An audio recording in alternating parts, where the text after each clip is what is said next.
Welcome to Solve It Like a Marketer. I'm Stephen Hobay. Today I'll be exploring how consumers are driving sustainability.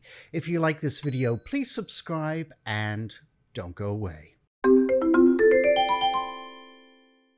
Now, momentum has been building for some time around brand and corporate purpose. Now, this has an emphasis on a company focusing beyond its bottom line, i.e., making money. Now, many consumers, especially in younger cohorts, are looking for a company to focus more on sustainability. And this also takes into account a company's supply chain, which in many cases might be overseas. Countries that have particularly seen the devastating impact of the loss of nature and climate change. Nature loss and biodiversity issues are gaining more traction online than ever before. Influencers around the world, including political figures and celebrities, are using their platforms to amplify nature issues. Most notably, of course, Greta Thunberg, a Swedish environmental activist who is known for challenging world leaders to take immediate action for climate change mitigation. Her activism began when she persuaded her parents to adopt lifestyle choices that reduced their own carbon footprint, and now she is spreading this message worldwide. This is particularly resonating with younger voters and influencers. Other notable celebrities include Leonardo DiCaprio, Jane Fonda, and Mark Ruffalo. So in fact, renowned actor and producer Leonardo DiCaprio has relentlessly proven to be one of the most outspoken environmentalists in Hollywood. So all of these factors, both environmental and behavioral, are changing the way consumers look at their purchasing decisions. And sectors that are being particularly focused on include cosmetics, pharmaceutical, fashion, and food sectors. Now, this is a growing in demand, as seen by many protests and petitions worldwide. This has been termed by some as the eco-awakening, driven particularly by the impacts of fires, floods, droughts, and COVID-19.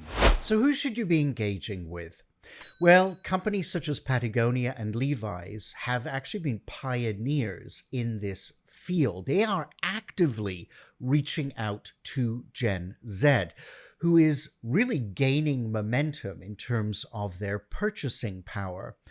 The Gen Z consumer is elevating the sustainability conversation, and they really are overtaking their Gen X parents and baby boomer grandparents when it comes to sustainable shopping.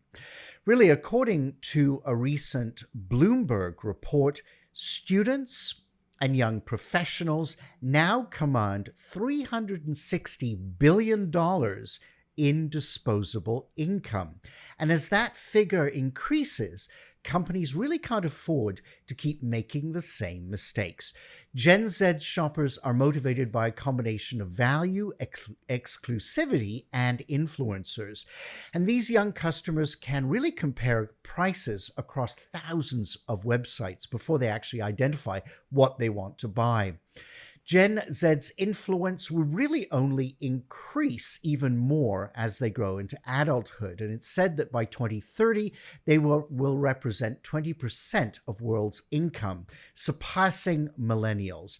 So the upshot is that brands need to align with their values and causes. And to be honest, many companies are still ignoring Gen Z. But this will really be their downfall if they don't keep up. Having said this, in general, consumers across all generations are willing to pay more for sustainable products. So brands need to listen to the voice of their consumers to gain a greater understanding of how to price sustainable products before they hit the shelves. If we focus more on Gen Z, in terms of sustainability priorities, this may well then lead to them influencing other generations, not to mention that it is really simply better for business.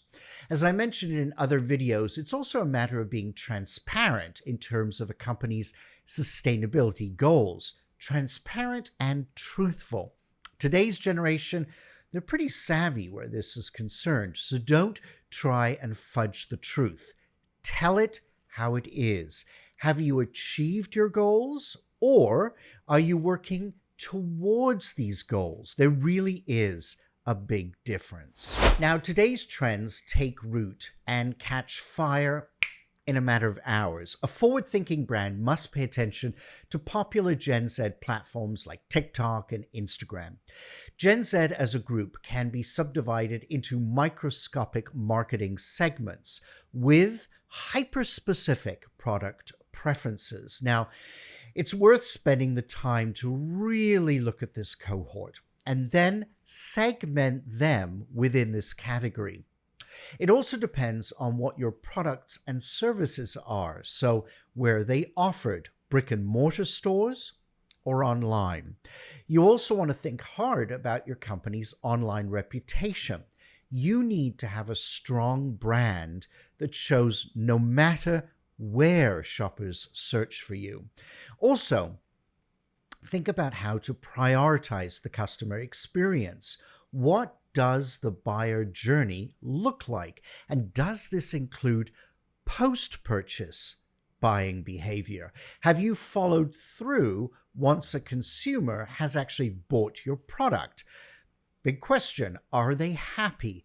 So these are all vital in building a loyal following, especially among Gen Z shoppers. As we've learned, also with millennials, you can't win people over by using the old rules of marketing and promotions. Newer age cohorts are really sensitive to these selling techniques. And to be honest, it's a real turnoff. In fact, I'm a member of Generation X, and I can say that these hard sell approaches are really a turnoff for my generation as well. The days of following a customer around the store and asking, "Can I help you? Can I help you?" really are gone. So many of us want to make our buying decisions in our own way, in our own time, through online research, chatting with our peers, and comparison shopping. This really may not be to the liking of many companies, but it's the new reality. If you'd like to see more videos like this, please hit that subscribe button and share so other people can enjoy my videos. You can also catch me on Instagram and Facebook for extra content and you never miss an episode, or please connect with me on LinkedIn. Those links are below.